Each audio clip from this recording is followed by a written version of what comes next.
I'm Ben Ortega, and I am currently the head of sales enablement at a analytics firm outside of Boston. I've been fascinated with education for years, and now I get to fully concentrate on just the selling part of it all and helping my organization turn more business on. Yeah. Sales professionalism is not taught.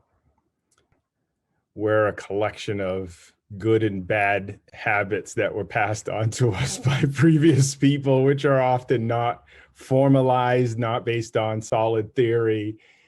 No one's been trained. We work our butts off to make sure there are programs and stuff in place to help people level up themselves. So when I find myself seeing or hearing a success generated off of something that I've helped a team with, I just look at it when I hear back the direct response, like that thing we talked about was the thing that opened the account, that installed the account, that got us in the front door. It brings me such great pleasure because I'm not doing that every day anymore as a sales leader.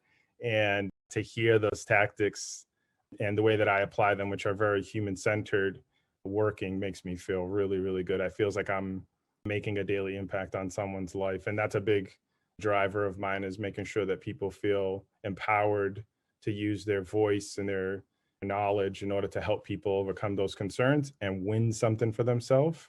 That makes me feel extremely happy. And that's what I fight for every day. I come from a very varying degree of experience, right? I got a lot of startup experience. I got to live and breathe with the CEO, CFO, and the executive team of a startup that was building a $500 million revenue stream. And I got to hang out with them for 4 years and get to see what it's like to lead an organization. Really having that attitude about whatever it takes is important, because if you apply the whatever it takes attitude, then you'll find yourself adventuring into areas that you don't necessarily know, which gives you broader experience as to how the rest of the organization works.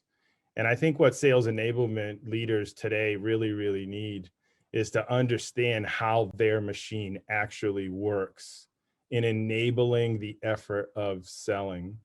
So I think you, as a sales enablement person getting in, start getting your hands very, very dirty. Start asking the questions you don't understand. Start asking the questions that have been asked already before, and go get into it. Because in order for you to enable a whole organization to support the selling adventure, as well as fulfill the selling adventure, you have to understand how all aspects of it work.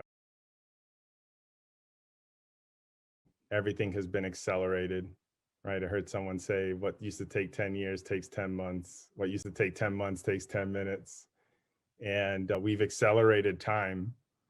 I think one of the biggest things that I've seen over the last year is just how buying has shifted. So buyers, I think, are now overly educated and are educated enough about what they want that their expectations around how they should be served are even higher than we've ever seen. They look to see who can solve the problem and they go put their money there. And they know the problem already. And if it might not be your problem exactly, but it's close enough to make that buyer feel like I have a well-educated, informed, human-centered seller in front of me who's going to take care of my problems before my problems become problems for me. And when I ask for that, or if I have to ask for it, they already have the solution pretty much configured and it's ready to rock and roll. So they're well ahead of me. And I think sellers have to get into that advisory role like that. My name is Ben Ortega, and I am a modern sales pro.